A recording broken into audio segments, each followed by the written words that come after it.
Hello, this is Nailed. I'm Claire Washbrook and I'm here with all four candidates for the Mid-Derbyshire constituency for the 2019 general election. Candidates are each going to give you a short speech on why you should vote for them, and then they're going to answer questions submitted by our readers. With us we have Pauline Latham for the Conservative Party, Sue McFarlane for the Green Party, Emma Monkman for the Labour Party and Felix Dodds for the Liberal Democrats. We'll waste no more time. Pauline, would you start us off? Thank you very much. As the sickening events of Friday in London unfolded, I think we have to realise that safety and security of this country is very important and should be at the forefront of our minds. Sadly, politicians have been the targets of daily threats over the last 3.5 years, and of course we sadly know that Jo Cox lost her life because of that, and it was to do with Brexit. But I really appreciate Nailed for the efforts to get this Hustings together where we do feel safe and secure. But let us make no mistake, Brexit is central to this election. It is the thing right at the beginning and the middle and the end of the election. And in fact, the election could be considered another referendum on the Brexit issue. We Conservatives are seeking a clear mandate from the people to apply our deal to leave the European Union by the end of January and for the UK to take charge of our own affairs. The alternatives are many, many more months of dither and delay, or to turn our back on what the people said in the first place. All of the Conservative candidates in the country have agreed to abide by Boris Johnson's deal, and if we achieve a majority in the election, then we will get Brexit done. Trust will enable politicians like myself, if I'm fortunate enough to win in Mid-Derbyshire again, to concentrate much more on the issues that matter to real people out there who are concerned about what we're doing in local, national and international issues, and this, instead of spending endless debates on Brexit for many, many more months to come. Now, I've been privileged to represent the people of Mid-Derbyshire since 2010, and I want to commit more time to becoming, or continuing to become, the local champion for people here in Mid-Derbyshire. That's meant I've been able to stand up for local people like Jackie Woodcock in Milford, who it was suggested she would lose her job if once she was given a terminal diagnosis. And I've championed that, I've taken it to Parliament, and I've made sure that people know about it. Many other countries, actually, other companies have signed up to a voluntary charter to look after people in Jackie's situation. Now, obviously, she's not the only casework that I've been dealing with. In fact, what happens is I deal with scores, if not hundreds, of different pieces of casework, but most people don't want their names and their details to be made public. Jackie was different, so of course we do honour that. And I must admit, I have been incredulous at the suggestions that I'm invisible in the constituency, a constituency I've lived in for nearly 50 years. And this struck me as particularly ironic because in the last 10 days alone, I've been to events and canvassed in Belper, Little Eaton, Bredsall, Stanley, Allestree, Oakwood, Spondon, and many other areas. And why shouldn't I? This is my home. I've lived here for such a long time. Now, I became immersed in politics when I was leading the campaign to save the sixth form at Ecclesbourne School, which is a very long time ago now, but that's what got me interested in politics. And I've also fought to put the case to ministers over attacks over our heritage, such as the Bullsmore planning issue and the Dally Lane, Belper Lane End planning permissions. I'm the person who asked the ministers to look at it and reject it, and we were successful in Bullsmore, and we're waiting to hear about Belper Lane. I've made the case in Parliament for more funding for Derbyshire Police, Mid-Derbyshire schools, health services here in Belper and elsewhere, and much more, which I'm sure we'll be debating later. I've championed our local people, businesses, and the community because this is where my heart is. I hope I'm given the opportunity of being able to do more for the next 5 years, a period where Britain will strive in the future moving forward in the post-Brexit era? Okay. Sue McFarlane, Green Party. Hello, I'm Sue McFarlane and I'm representing the Green Party at these elections. I'm a local person, I live in Belper and I work in Belper. I have a sustainable business here, a low impact business here. And I am also part of Sharing Not Wasting. I chair that group and that is a food waste initiative and we save literally tons of food every year that goes to where it can be used.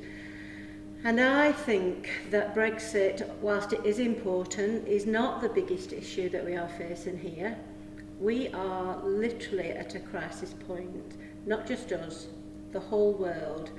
The biggest crisis we've got right now is whether or not this planet will still be habitable for our children and our grandchildren when it comes to their turn to live an adult life and to be purposeful in the world. Now, all of the things that we talk about, and I am crazy about social justice, I think we are ready for a change. All of those other things won't mean very much unless we look after the planet. All of the scientists are telling us that we've got 10 years. Now, we can't carry on with business as usual for the next 5 years. We just can't do that. We can't support fracking for the next 5 years. We've got to start making the changes right now. There is an appetite here in mid-Derbyshire for a different type of politics. We got Dave Wells elected in Duffield, the first Green councillor on Amber Valley Borough Council, and just a couple of weeks ago we got Joe Martin elected onto Duffield Council, Town Council. And what we are hearing, and what I'm hearing, because I'm knocking on doors and talking to people, is they are ready for a change. They understand they are up to here with austerity and the policies that are making people's lives a misery. And I think that we are ready for that change. I don't think that another 5 years of austerity and making people's lives a misery, and I see those people, is what we need. What we need is we need to tackle the climate change right now, and we need to tackle the things that are making people's lives difficult right now. We can't afford it. So for me, I do see that there is an appetite here for people to move towards green politics. That's shown in the most local elections, and it's shown when I'm knocking on people's doors. And all the candidates, I get lots of emails from people when I run up to elections. I'm standing for the third time in the same constituency, so I've got a record of wanting to serve the people of Mid Derbyshire, and I would just so love to do that. I would just so love to do it. We can talk about it. We can play poker with figures. We can talk about Brexit. We can talk about this, and Brexit is important, and I'm sure we'll get on to that. But actually, what politics needs right now is people with compassion, people you can trust, people who've got empathy, and people who can make things happen. And I want to be that person for this constituency. So that's me. Thank you, Sue. Emma Monkman, Labour Party. Good evening, everyone. I'm Emma. I live in Belper, like Sue, and I am delighted to be your Labour candidate in the upcoming election. I'm standing because I believe that the people of Mid Derbyshire deserve more. I think they deserve more opportunity, more support, and more care when they need it. I also think we deserve less of some things too. Less waiting for benefits payments, less waiting for NHS and doctors' appointments, and less reliance on fossil fuels. I prefer prosperity to austerity. Why have a hostile environment when you can have a nurturing one? And I believe in real change for the people of Mid Derbyshire, and that comes by voting for Labour. Thank you. Thank you. Felix Dodds, Liberal Democrats. Thank you, and thank you to Nailed for putting this on. This is the most important election in living memory. I was born in Allestree, into a Rolls-Royce family. My father's work took us across England and to Scotland and to Northern Ireland as the Troubles started. I've seen what this country can be. All my life I've fought to make it better, to make our world better. I was a secondary school teacher in Khartoum in Sudan, one of the poorest countries in the planet, and in outer London, before joining an environmental non-profit and finding my passion. I fought for local issues right across the UK, before leading on national policy and eventually on the global stage. Today I spend my time getting governments to take action on the climate crisis, to combat plastic pollution, water shortages, and to change the finance system to support investment in sustainable development. I know that change can happen when you bring people together in pursuit of a common goal. Progress does not happen when you govern by fear. It only happens through hope. I'm here because I believe we're better than what we see today. We're bigger than the lies and pettiness that fill the headlines of the newspapers today. My life has been defined by bringing people together. I spoke at a Green Party conference. I was part of the Green Globe task force set up by Labour of non-profit leaders to advise the incoming Labour government in 1997 on their climate change and environmental policy. I've chaired global meetings on the environment with the UK Prime Minister, and this year an environmental ministers' dialogue on plastics and chemicals. And in January, after lobbying of Number 10 from members of Parliament from all parties, Number 10 supported my application to be the head of the UN Environment Programme. I believe we need that kind of approach now. We must see the humanity in each other, not just our political affiliations or how we voted in the referendum. We must work together to fix the crisis we face. We must work together to strengthen the National Health Service, to recruit more doctors and nurses, lower wait times, and overhaul our mental health system. We must work together to stop Brexit, and build a new green economy, and not only save manufacturing jobs at places like Rolls and Toyota here in the East Midlands, but to make the East Midlands a manufacturing engine of this new green economy. We need a change to our broken politics. I believe that's what I can bring as your MP, and I look forward to today's debate on the issues that matter, issues that demand new leadership and fresh ideas.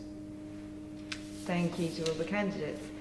So on to questions. We've had a lot of questions submitted by readers of Nailed, but I think the first thing we should do is to get Brexit out of the way. So could each of you please tell our readers where you stand on Brexit? Pauline. Well, I'm a Brexiteer, and some people on this panel have tried to paint me as an extremist. That is certainly untrue. I'm not an extremist. I am a member of the ERG, which is a very broad church. There are people from the left of the party as well as people from the right of the party. But my view is that we need to get Brexit done. Business needs Brexit to be sorted out. They need certainty. They have no certainty. If Labour get in with Corbyn, we will have no certainty. We'll have dither and delay. The Liberal Democrats clearly say they're going to stop Brexit, they're going to revoke Article 50 without asking the people, and the Green Party are unlikely to form a government. So really their view on this particular matter, it isn't irrelevant, obviously not. Everybody has a view. Could we but it please isn't stay going to on make your an own point. party, Pauline? Sorry? Can you stay on your own party, please? On my own party? Yeah, well, I've said I'm a Brexiteer, and that I want to get Brexit done. I want to continue as quickly as we can, once this election is out of the way, to clear it out of the way so that we can get on to things that really matter to most people in this country. They're sick of it. They're sick of listening to arguments among politicians, and they want us to get Brexit done. Okay. Sue. So the Green Party, right from the very beginning, straight after the referendum, asked for a vote once we knew what the terms were, and we've been asking for that ever since. We know now that lots of things that were said in the lead up to the referendum weren't true, and that is just a fact. And to make a decision without good information is not always a good decision. Getting Brexit done won't happen like that.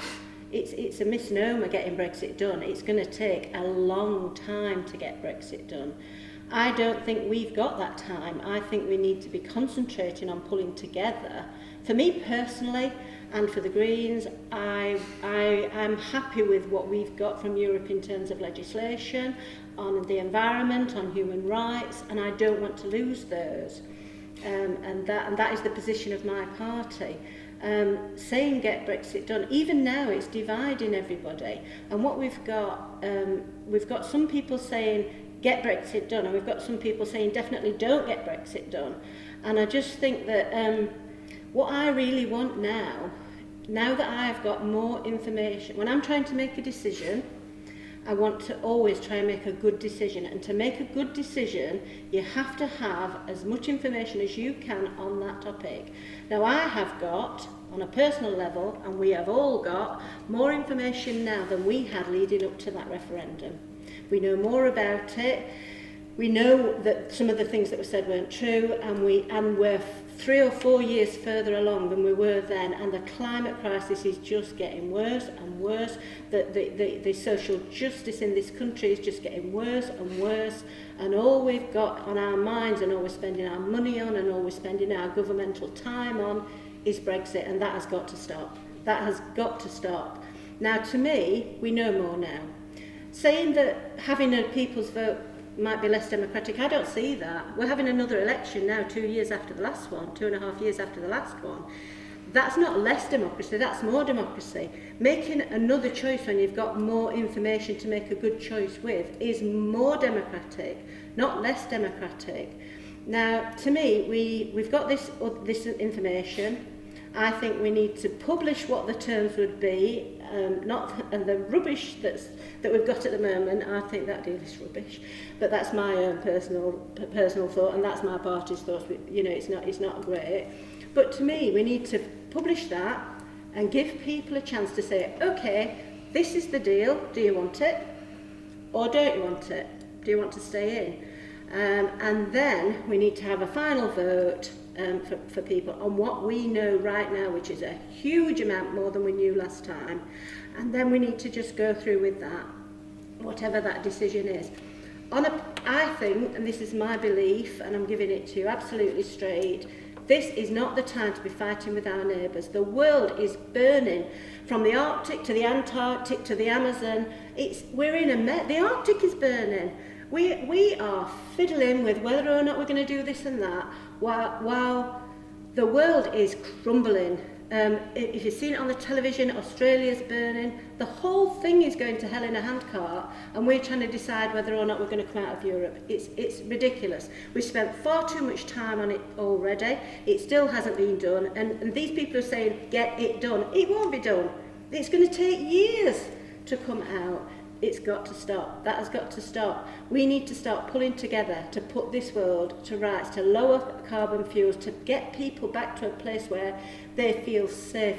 In this country, we've got people waiting for benefits or being sanctioned, or we're treating people in a way that we should not be treating them. Brexit is not the biggest issue. Social justice for people and social justice for the environment are the biggest issues. We need to have the final vote, implement whatever it says, and get on with it. Thank you. Emma? So Brexit is one of the biggest issues. As we've heard from Sue, there are a lot of other big issues, and I agree completely on the climate crisis. The Labour Party's position seeks to unify, not separate people in society, and I think we need some more of that just now, especially after the events of the weekend in London. Keir Starmer has negotiated a great deal. Under Labour, that will be brought to the people in the form of a referendum, which again, as Sue has said so eloquently, is a very democratic thing to do, because you all deserve the right to have a look at the information and at the future of this country. And then the options will be to take the deal or to remain, and then we can move on with the other most important issues, but as a unified country. Thank you. Felix? Yeah, thanks very much. I don't actually support my party's position on revoke. I think a second referendum is the right approach. I wouldn't sign something like Boris has required the Conservative people to to support. I think you want parliamentarians who can think for themselves and people who are prepared to work across party boundaries. And I think one of the good things about the Brexit conversation is you've seen a lot more cross-party conversations, and I hope that's going to work well for addressing issues like the climate change crisis that we face. The second thing is that the easiest way of stopping the discussion on Brexit is to remain. That way we won't have to have this conversation for the next 10 years.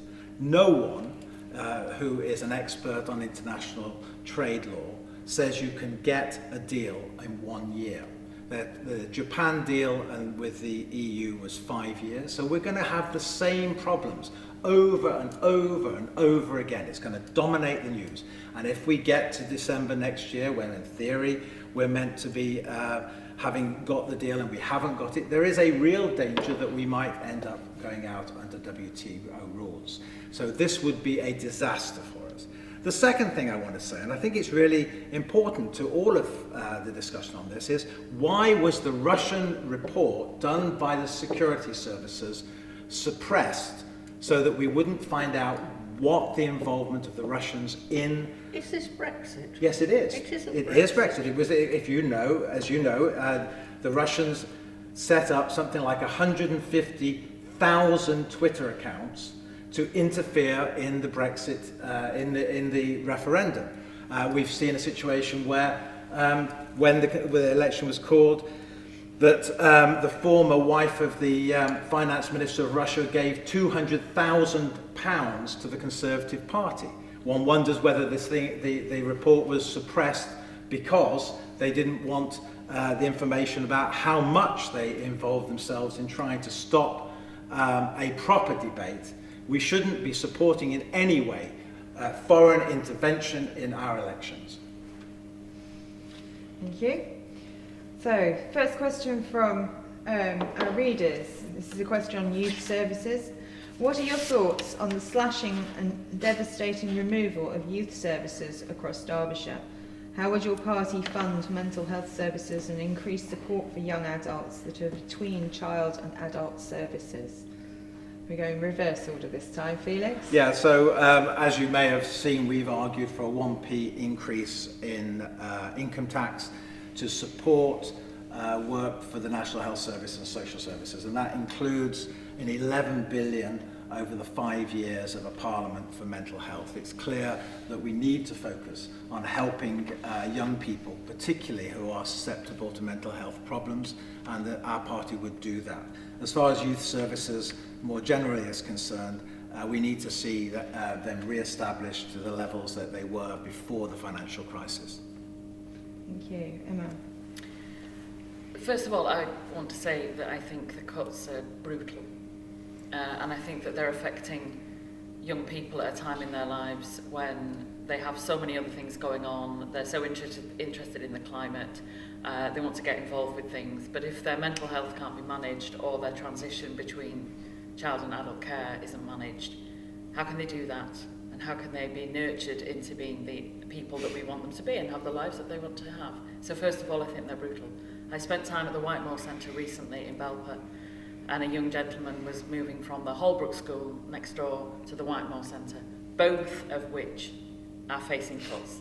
Both of those are facing cuts. So that's his life mapped out by those.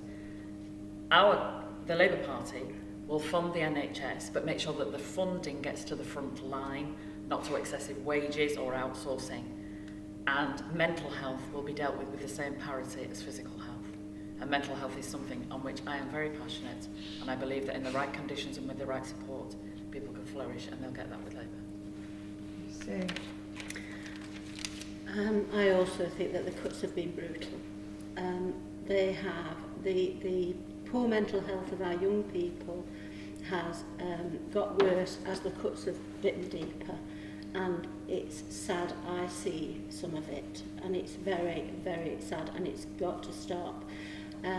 One of the specific things that's in our manifesto which would help young people is that we would like to see funding available so that when people get to young adulthood, they don't have to leave places like foster homes, for instance, so that they can stay there until they're 21.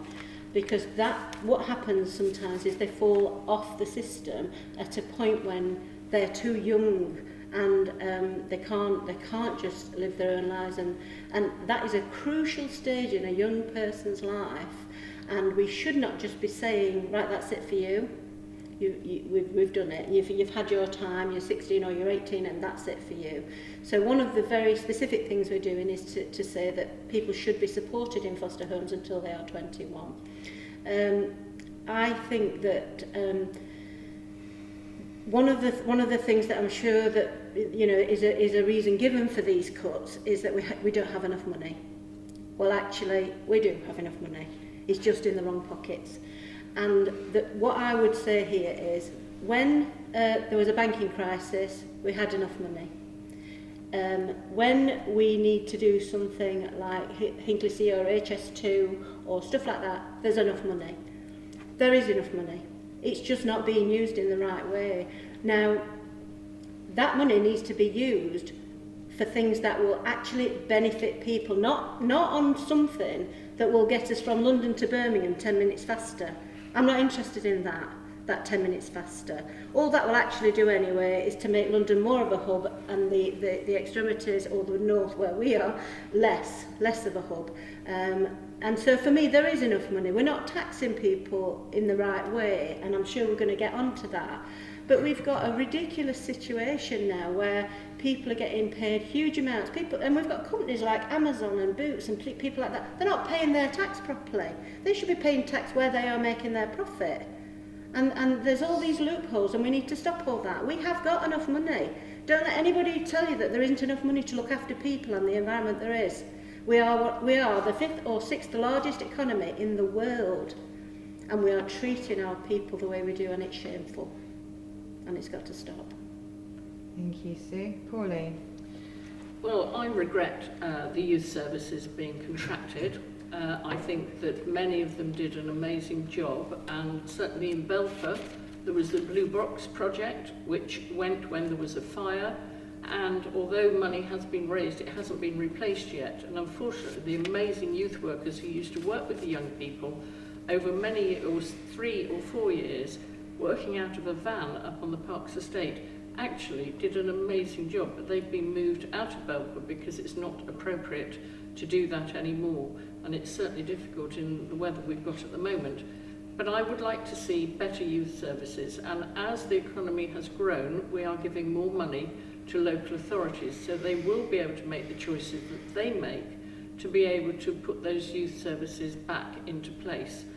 There are many other things that young people can do, but mental health is something that we are prioritising for both youth and adults, because we recognise that not everybody is sick with cancer or sick with heart problems. They are sick with mental health problems, and we're trying to make that as equal as we can with physical health, so that young people and adults will continue to get better services than they've had in the past, because it never has been a priority, not in any government, but Jeremy Hunt, when he was Secretary of State, started to make it a priority, and Matt Hancock has continued, and that is going to be equalised so that more people will get better services. But we do need to train more doctors and more nurses to deal with this. We don't have enough psychiatrists and people working in mental health, which we need, and we will continue to increase the numbers of doctors and nurses and other professionals who can help people with mental health problems. Thank you. This is a question about renewable energy, and specifically hydroelectric power.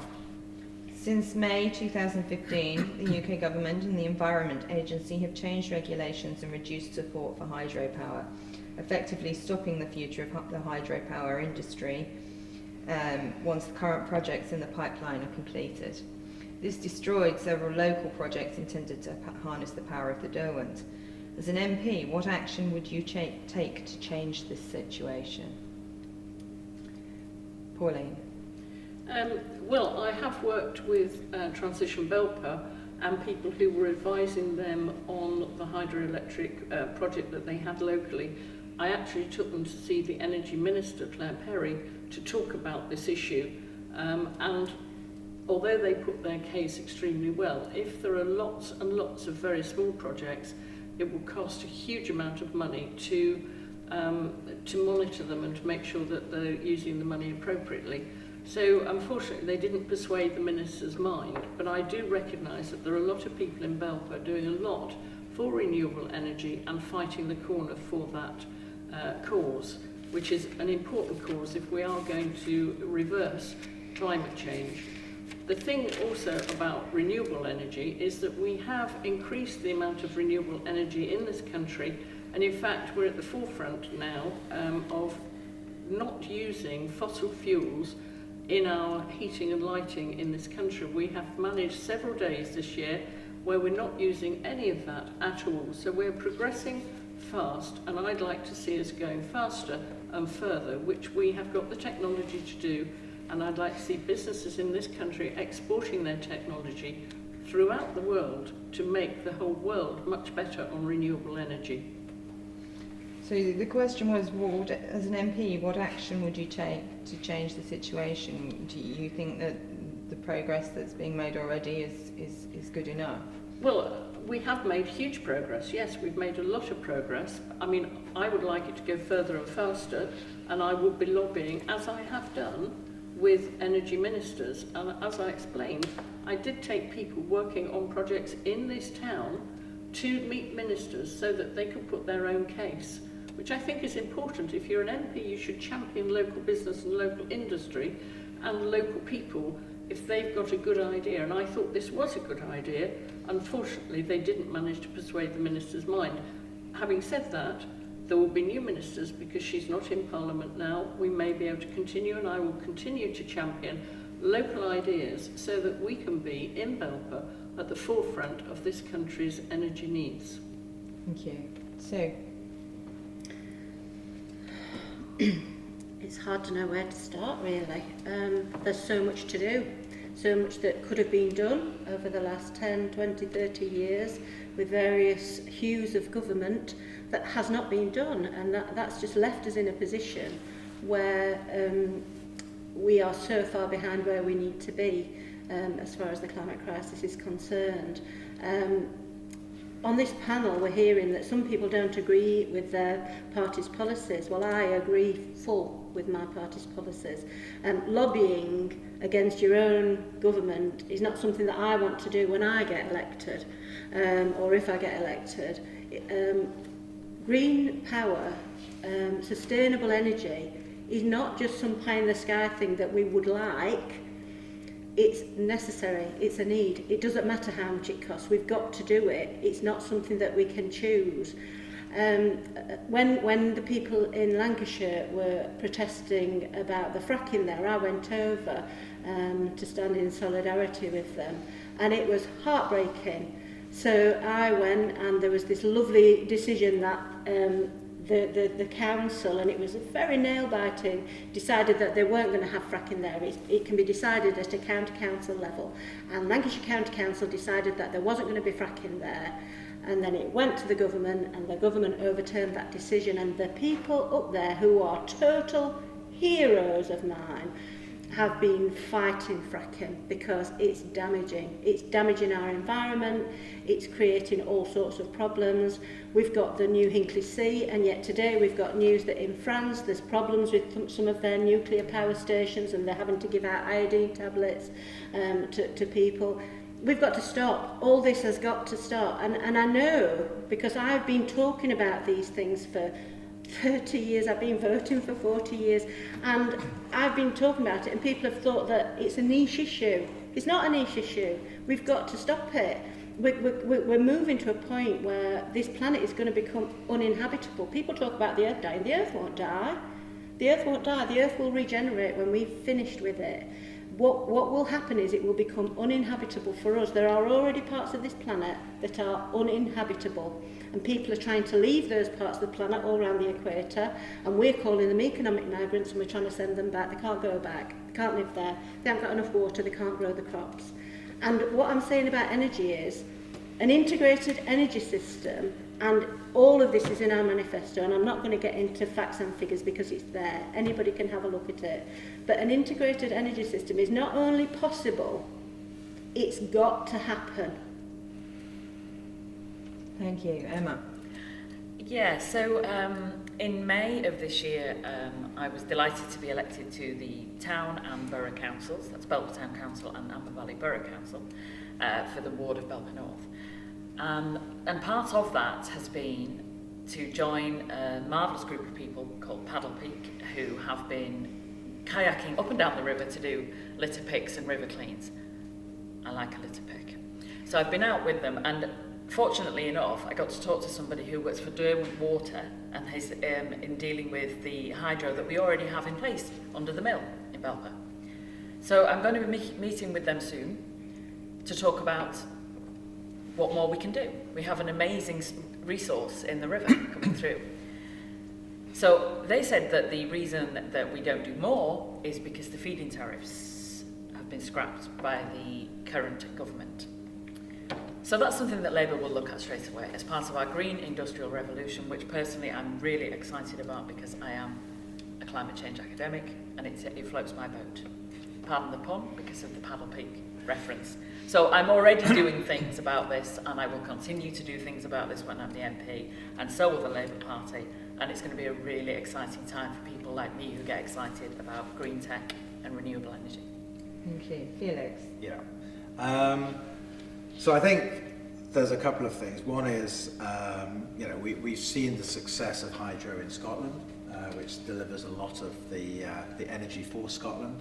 I think that the problem here is, without naming someone, is an issue around that the Environment Agency won't actually listen to the local people anymore. But you have to remember also the Environment Agency and flood defence has got cut by 20%. And considering that the European Union have been giving us a 200 million grant to help our flood defences, and we've seen what's happened, and now we find out that over 40% of our housing is built in floodplains, we're looking at a serious disaster pretty much every year as we move forward. And my worry on that is that we don't have an integrated approach. What I'm really pleased about is the way the Labour Party's come up, as well as the Green Party's leadership in the context of addressing these issues. And I think that we need to work across parties. The climate crisis can't be one party's issue. It has to be all parties who get involved. And I would say that one of the best, because I've worked with a number of Environment Secretaries of State, one of the best Environment Secretary of States was John Gummer, who was Secretary of State till 1997, and became an advisor to the Labour team as they went to Kyoto to try and make sure that we got a good deal out of Kyoto. And that was a good bit of cross-party work that I thought happened there. And so I think hydro plays an important role, and I think we need to look at the reasons why the Environment Agency is being a problem, but we also need to reinvest and have a proper integrated look at floodplains and how we're going to address this. And I think that's something which all parties can start to work together on. Okay, thank you. This question is about the Green Belt. There are great concerns in this community about building on the Green Belt and the constant attempts to build on it. What do you promise to this constituency in practical terms? What have your actions, not words, on this issue been? Pauline, I'd like to start with you. I've been contacted by members of local Greenbelt, Save the Greenbelt groups who are concerned about the claim you made in your published statement for NAILD that you particularly campaigned for protection of Greenbelt in Belper. The groups say that they asked you for help, but that you didn't give any. NAILD has closely covered this issue, and we did not see you during the campaigns to save the Greenbelt. We know you were involved in 2 fights for World Heritage Site buffer zones, Ballsmoor and Belper Lane. All the tangible progress in protecting the Greenbelt has come from at local level from the councils. Can you justify your claim? Yes, because I did work with local groups. I worked with local groups living overlooking Bullsmoor, and I worked with other groups overlooking and who were campaigning against the Belper Lane. So I have worked with local groups. You might not have seen me, but I have been doing it. Only Bullsmoor contains Greenbelt. Belper Lane's not Greenbelt. Bullsmoor. Bullsmoor is, and with Bullsmoor I thought, who was it then that asked the ministers to intervene, and who was it wrote to them several times to make sure that it wasn't approved? And was it approved? No, because I intervened. So you don't always see what I do, but I am doing it. I am supporting local groups. I've also supported the Belper Lane group to try to reduce the amount of, or stop the housing on that land. There's a lot of housing being built around Belper over the last 10, 15 years. It's had too much. It should be in other areas of Amber Valley. But since the Labour Party came into control in Amber Valley, they've thrown out the local plan that was about to go to the government to be approved. So now anybody, any developer out there can come in and suggest that they'd like to build on Bullsmore, and the council can do nothing about it, and ministers will have great difficulty in stopping it in the future. And they're going to spend millions more pounds. It's already cost millions of pounds. They're going to spend even more millions getting a new plan. Well, the costs for the plan are ongoing. Emma, would you but like it isn't to... ongoing because it's been thrown out. They've got to start again, and they're looking at, Duffield is in part of the Belper area. That also has The threats local to plan it. was not in force. It wasn't enforced because it was about to go to the government for approval, to the planning people for approval. Which but didn't then it was protect thrown Greenbelt out. land. Emma, Emma, Yeah, would but you like it's to... what can do. It was Yeah, not, that'd be it didn't interesting. have Bullsmore as somewhere for housing or for building on or development at all. And the same with Belper Lane. So if they hadn't thrown it out, it would have been passed through by now or within the next 6 That months. plan But did at not the moment, protect Greenbelt. at the moment, nothing protects anything here. Any developer can come into Belper and say, I'm going to build on that land, get planning permission, and there's nothing the council can do to stop it because they have no plan whatsoever. Thank you. Yeah. First thing first, I live on Belper Lane, so I know who's been around there and who hasn't. I've been meeting with Paul Terry and others, so don't tell me I didn't meet with them. Don't call me a liar because I am not a liar. Secondly, as part of the election in May, Labour Party replaced all of the seats in Belper, the Conservative seats, because we campaigned furiously on the issue of the Greenbelt. Under Labour, on the Borough Council and the Town Council, the Greenbelt is safe around Belper and Duffield. It's not. It's not. You can't stop it. You cannot stop building on the Greenbelt now because you've no plan. Thank you for that, Pauline, that's really helpful. And so we are developing a new local plan, and as long as we maintain power, we have more elections coming up in May next year, local elections, and also county council elections in a couple of years' time. The Greenbelt will stay and be not built on in Belper.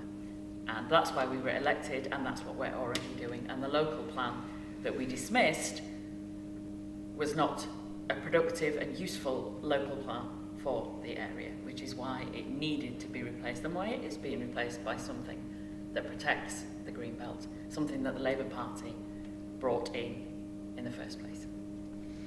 Hey, Felix.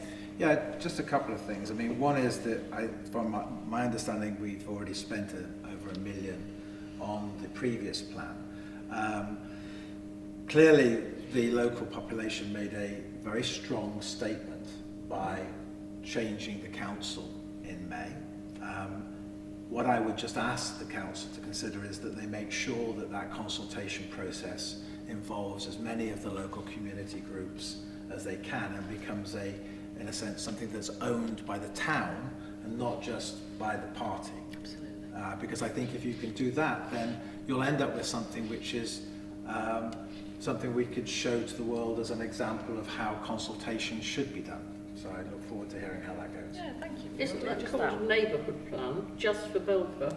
The Amber Valley plan is for the whole of the borough, not That's just the for local Belper. plan. Yeah. And there's the neighbourhood plan, which is just for Belper. So part of my work has always been in the last 5 or 6 years on the issue of the nexus, the work of interlinkages, whether it's a geographical area or whether it's an issue of interlinkages between issues. Of course there has to be consultation with the councils that cover the whole of Amber Valley. I would expect that to be something that would be done as a consultation process as well. I don't see that those two things are in any way in conflict with each other. Sue.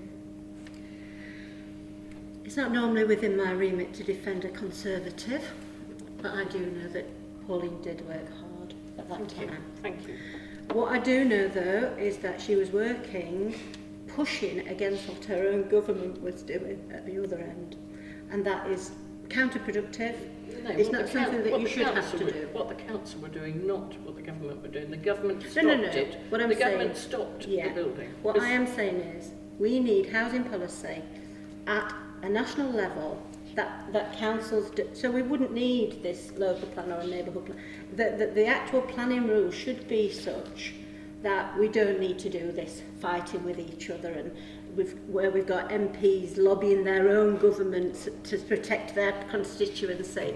And all housing now, really, there's lots of things we should do. We should stop people holding on to land, you know, stuff that they've got hold of and they're just banking it, sort of thing.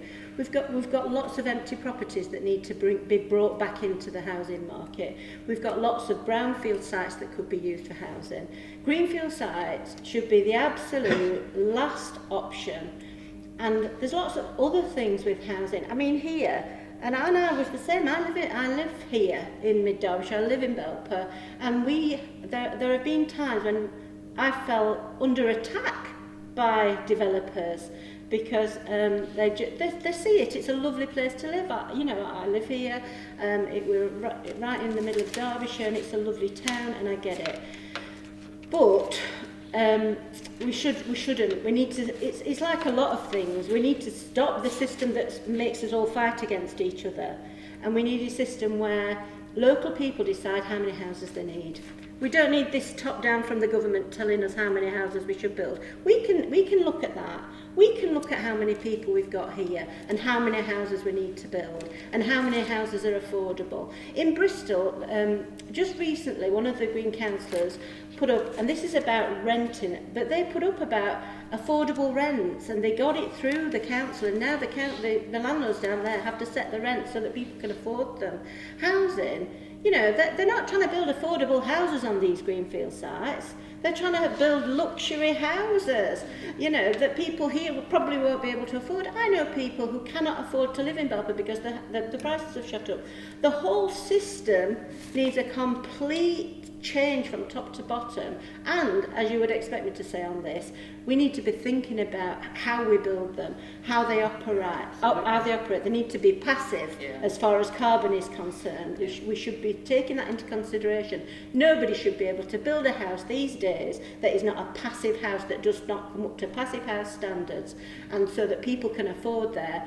And that will bring the heating costs down. The whole thing will work in harmony, rather than Pauline has been working, I know Emma's been working on that, but we shouldn't have to be fighting about this. That should be a fair system right from government all the way down. They should not be telling us that housing needs should be devolved. We shouldn't have to come up to some magic number in a local plan and get it through government, because that's not how it works. You know, we can decide how many more houses we need here. We know how many people live here. Anyway, that's how I feel about it. And people know how the Green Party feel about this. We shouldn't be digging up green fields when we've got houses that are empty, when we've got brown fields. And we shouldn't be building houses that people cannot afford to buy and live in. And they should come to a passive house standard at the very least. Thank you. So this question is about the underfunding of schools. What is your stance on the underfunding of schools in our county? Teachers are having to buy supplies for their classrooms. Schools get £1 per pupil per year for play equipment. School meal funding has been cut and children are going hungry. Parents are having to top up funding directly to the schools because this isn't being done by the government. Parents believe that Ofsted ratings and excessively stringent health and safety regulations are putting finances and non-beneficial targets above the child welfare. Start with Sue. I almost want to refer back to what I said before, that we have got enough money for these things. If we have not got enough money for our children, where are we? Where are we? We've got to stop this. Here now, in our country, we are getting less money into schools per pupil. I don't care how many people say there's more money going into schools. Per pupil, there's less money going into schools. it's not fair. It's not a fair way to treat our children, and it's not a fair thing when those children are going to be the people who are going to be running the country in 20, 30 years' time. We've got to fund these things properly. It's not as if, as well, because a lot of these people, the parents can't afford to supplement the school. It's not something that they can afford to do in all cases. Teachers are under pressure because of it. It's another system that has been brought to breaking point by austerity. Yeah. And it's something, as you can see, I get very frustrated about. People who have been in government, and I mean government of any colour, over the last 20 years, have always told us there isn't enough money. Well, we measure everything by money, but we shouldn't measure everything by money, because you can't measure everything by money. You can't measure a child's mental health and educational outcome in terms of money. If that's how much it costs to do that job, that's how much money should be going into that system. And that's it. That we shouldn't be penny pinching on those things. We should be stopping vanity projects like HS2, Hinkley. We should be stopping all of those things. We should be, making sure that children, they are the people who need us to look after them. They are relying on us to look after them, and we're not. We're failing them, and it needs not just tinkering around the edges. It needs a whole overhaul. Emma. Yeah, first of all, what you read out there is absolutely harrowing. I can't imagine how difficult that is for parents to send their children to school and to face that daily. And my heart goes out to them. Life's difficult enough without all of that. Today, a member of my team was notified that children in the constituency of Mid-Derbyshire receive approximately £130 less per child for resources. So that's, in other parts of the country, that's somewhere in the region of about £310. So here, children in Mid-Derbyshire are currently receiving about £170 per child for resourcing. The money is there, but it isn't going to where it needs to go to the front line. It's going to enormous wages. The chief exec at Ecclesbourne is in the region of £125,000 salary, which is a lot more than an MP would get, a lot more than I'd be getting when I'd be an MP. The money needs to get to where it needs to get to, and it needs to get to the children. Under the Labour Party, there'll be free children's meals at lunchtime for all primary age children. That means that they won't have to worry about being hungry. Their parents won't have to worry about them not being able to study and learn. We'll have a broader curriculum, and we will fund the service, the National Education Service, properly, so that children get what they need and they can get the skills that they need to be able to blossom and thrive in this world. Thank you. Pauline. Well, schools underfunding is something I've been fighting for since I ran an organisation called the Grant Maintained Schools Advisory Committee. I argued with governments of all hue that we should have a national funding formula, and that's what's happening. From next April, we will be on a national funding formula, and every single school in the Mid-Derbyshire constituency, bar one, which is quite well funded now, will get an increase. There'll be a minimum amount that primary schools will receive, and there'll be a minimum amount that secondary schools receive, and it will be the same throughout the country. So I know we've heard that there's £140 less for resources. How do you quantify that? Because the council gives the school the money, and the schools determine how they spend it. So it's absolutely down to the schools how they spend it. The governors regulate the teachers and the head teachers' pay. They decide how much will go into the classroom and how much will actually go on books and equipment. So it is down to the governors, with the advice of the staff and the senior management team usually, to be able to increase the funding or reduce the funding. It's up to them. Something that I have done when I realised that secondary schools in Mid-Derbyshire particularly were under a lot of pressure about trying to provide a full curriculum was I invited two schools who had decided that they were very concerned, and that was Belper School, but it was also Woodland School. I did invite Ecclesbourne and West Park in Spondon to come along, but they declined.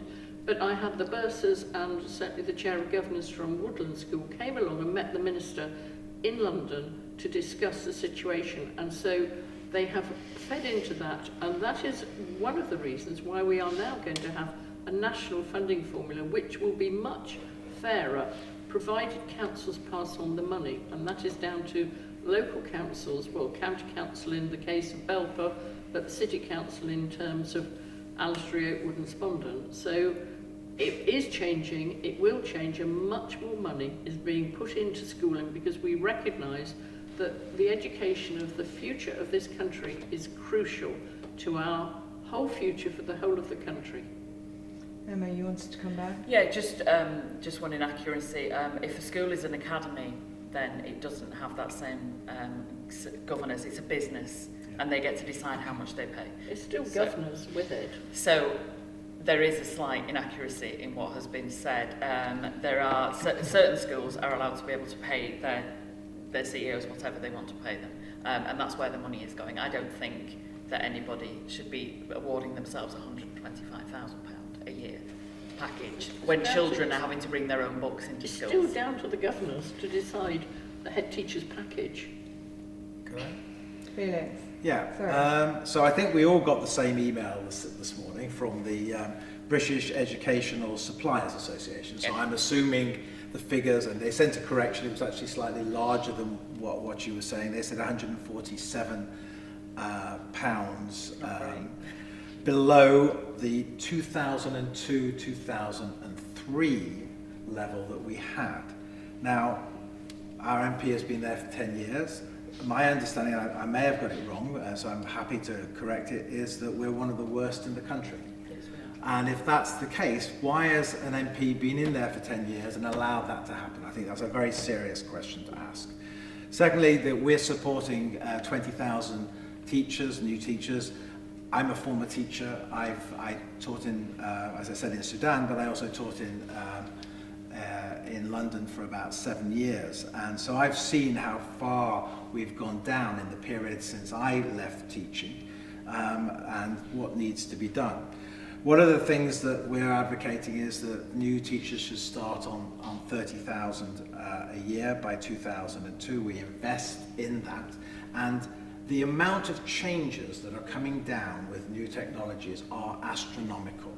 And the need for being able to retrain people, to allow them to have access to education throughout their life is something that we're investing £10,000 in as a grant for students or for people as they go through their life.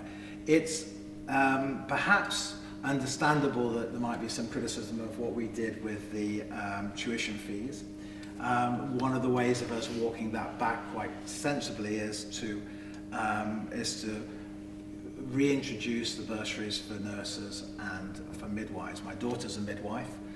She's just graduated. She was one of the last that was going to be covered. I'm hugely aware of the need to re-establish not just our schools as a 21st century process, but in a sense that we become one of the best places to train our future engineers and our future scientists, and that the UK has slipped down the international standards as far as maths and English is concerned, and we need to re-establish ourselves as a champion of those. So you want Can I just have two minutes there? I'm listening to Pauline and I hear what she's saying, and what she's saying again is that she had to go to her government and lobby them, and it didn't I've been work. with Labour governments as well. No, Any I'm government thinking recently. And then the other thing about inviting people down to talk to a minister, and that's all great, you know, on a very personal level. I've known Pauline for quite a long time now, and on a very personal level, I trust her. I trust her as a person. As an MP, I would prefer that she wasn't part of the Conservative Party, because I don't trust the Conservatives. I don't trust them to do what they say they will. I don't trust them, and that's where I am. You know, they promise to do things and then they don't do them, or you know, they'll say, well, I don't agree with my party's policies, or I'm pushing against this, or I'm pushing against that. I don't want that. I don't want that. I want an MP in Parliament that doesn't have to, as well as doing the job of the MP, they shouldn't have to be fighting with their own party about policies. To me, it's about trust. You know, we're talking about trust here, and whether or not we trust this government, who, honestly, what's happened over the last 10 years is, in some cases, horrific, and I'm not being dramatic. The austerity measures have been misery for people, and obviously it's impacting on children now. And I just think, I get it. I get that you've been doing that, but I don't trust the Tories. I don't trust the Prime Minister, and I want a change. Okay. And I hear that a lot. So we're going to move on from this question to the NHS. We've got two questions, but I'll give them together because people are talking a lot and we'll probably cover it. First part is, as a result of defunding the NHS has been forced to sell assets. In Belper, this has led to the sale of Babington Hospital, a valuable grade-listed building which already had a dubious chain of ownership transfer away from the town and now into the pocket, not of the NHS but of the Treasury. This is happening without a full replacement of its services and with a reduction of beds and jobs. What will you do to ensure that towns do not lose services they rely on? Second question is, the NHS is being increasingly privatised and with external contracts being that private companies are running more and more parts of the NHS, putting the issue of profit into a system that is not meant to be a profit-making business. This issue becomes an even greater threat to the NHS with the fact that the NHS is likely to be required to be part of any trade deals with America. Increasing privatisation is a threat to the health and mortality of this nation. Lives are literally on the line. How will you protect the NHS from increasing privatisation? So the questions are, what will you do to ensure that towns do not lose the services they rely on? And how will you protect the NHS from increasing privatisation? But I also want to just make a comment. I don't think we elect robots. I think we elect individuals to Parliament to represent their constituents. I don't want a situation where there's no point in me being there if I'm just going to vote the way the party votes. I don't want to listen. Well, that is what happens. With the whip system, that is what happens. But that's not what happened. We had a number of Conservatives who broke the whip to actually stop us going through a Brexit thing. Not recently, because the whole system is breaking down. Yeah. I think you elect people who then can make a judgment on what is good for their constituents. And sometimes that will require them to go against their party's wishes, and I think that's absolutely correct. On the issue of the health service and the local area, we've argued for 1p increase in income tax to help address the deficit that we've got in the context of funds for the NHS. We've argued for 100 billion in the capital fund, some of that to be invested in the hospitals, and I think that includes consultation with local areas on what their needs are. Clearly we're having an ageing population here, and we need to be able to be looking at what will be replacing Babington and whether that's adequately addressing the kind of demographics that we're going to have in Belper or in other parts of Derbyshire. And if it's not, then it needs to have the right investment to make sure that it happens. Thank you. Emma? Oh, wait. Two things else. One of the things I would just say on the austerity things, and I'm going to criticise the Labour Party here, so I'm sorry about that. But Alistair Darling in 2010 argued for a very strong austerity budget, which was, he himself said, worse than what Mrs. Thatcher was going to have to introduce in the 1980s, because we had a huge hole due to the financial crisis. And the financial crisis was in part caused by Labour and also in the United States by the Clinton administration, who took away regulation of, this is important, regulation of the banks and financial institutions, which caused a situation where we privatised the profits and socialised the losses. We paid for the mistakes that was done there. And I think, we end up in this case when we don't have strong regulation, whether it's in the context of the banks and the financial institutions, or in the context of the environment. We need strong regulation to make sure. We're on the NHS. I understand that, but it moment. was also the reason why we're having austerity is because of mistakes made in 2007 and 2008. We will get to austerity. Emma. Okay, so in view of the fact that we're perhaps all talking a little bit too much, under Labour Party, the NHS is not for sale and never will be. It will be brought back under public ownership. We will not be hemorrhaging money through outsourcing. Local services will be fought for, as they are being locally anyway. Babington is a crucial part of our cultural makeup in Belper. I will be fighting for it, as I already am. Under Labour, it will be protected. The NHS is not for sale, it never will be. It will be properly funded so that everybody gets the care that they need, including doctors and nurses and people who work with it. It will become a more attractive career to people as well, because they won't have the current pressures that they do at the moment. And we will also be introducing the National Care Service, because we introduced the NHS, as everybody knows. We'll be introducing the National Care Service, which it's a separate thing entirely. Social care is a separate thing entirely, and it needs a service dedicated to it, properly funded, unionised jobs. The NHS is not for sale under Labour. Thank you. Pauline. The NHS is not for sale. It was a Conservative idea, but brought in by Labour. It's something the Conservatives have consistently supported and continue to do so by giving it record funds.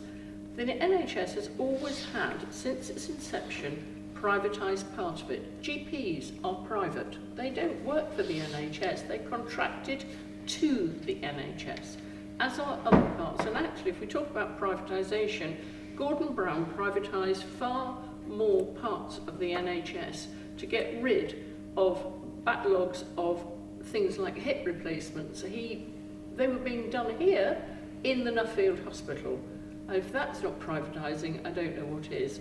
We will not sell off the health service. We have no intention of doing so. It doesn't matter how many times it is said that we will not. If we were going to do that, we've been in control of the NHS for 41 out of the 70 years that it's been in existence. Don't you think we'd have done it by now if we were going to sell it off? Every election, the Labour Party say, you've got hours to save the NHS. It is not our intention to do it. We plan to put in record investment into the NHS, and that will continue as long as the Conservative Party is in government. We have no intention whatsoever of doing anything that is against the people's wishes of this country in terms of the NHS. It is an institution. In terms of Babington, I'm surprised that everybody here thinks it's such a good place. I use Babington to come and have blood tests and things. If you look in the local paper, there's flooding, so the lifts couldn't be working. When we had local flooding recently, it's in the floodplain, it flooded. The lift stranded people upstairs because it cannot work when there's flooding in the bed. There's one lift, so it's not safe for people to stay there. The resources are going to be put into the local area to be able to replicate those services, and in fact there's a CCG plan that everybody in Belper has seen and has had the opportunity, but some people are trying to weaponise the NHS. It should not happen. We should be working together to make sure that our social care works with the NHS. It doesn't properly at the moment. We need to work together to make sure this is a cross-party ideal to be able to move forward. And I do believe that people in the future are going to recognise that we do have to spend money on older people because they are getting older with many complex needs. So we need to make sure that those people in our old people's homes are paid more than the minimum wage, because they do an amazing job. And I would like to pay tribute to the doctors, the nurses, the physiotherapists, everybody, the care assistants, for what they do for the people in this country. You've only got to look at how they dealt with people in the terrorist attack recently to realise that actually we have an amazing system in this country, and we're very lucky to do it. And Donald Trump has no chance of getting his hands on that. But the reason why we think that is because we've seen the minutes of the We meeting. know that. We Let know me finish. it is not happening. Well, we've seen the minutes which indicated by that civil servants, not by ministers. It's well, never they been were not approved. instructed. It's They never were been not in- instructed to make sure that that was clear, that it was off the table, and that's It why is we're in off this situation. The table. It is off the table. The Secretary of State for Health has said it's off the table. The Prime Minister has said it's off the table, and every single MP and candidate throughout this country for the Conservative Party will tell you it is off the table. It is not for sale. And let's just be clear, the idea for the National Health Service was It was a beverage. Conservative. No, it was beverage. It was It was Conservative beverage. idea. If you go back to the 1930s, it was part of Beveridge and Keynes's initial thing. Labour introduced it, and the Conservatives opposed it for like decades. Only certain parts of it, not the whole system. We did not oppose You it did because oppose we wanted it. But did the Labour Party make sure that all the consultants' contracts were with the health service? No. Did it make sure that all the GPs were not private? No. So don't talk about privatisation. Parts of it have been private since it was started. So, Thank you. I find myself, again, sat in the middle of somebody representing the Conservative Party and somebody representing the Labour Party, and they are fighting with each other. Now, It was me fighting. It wasn't me fighting. no, sorry. But I'm sat don't do there and fighting. there's this going on.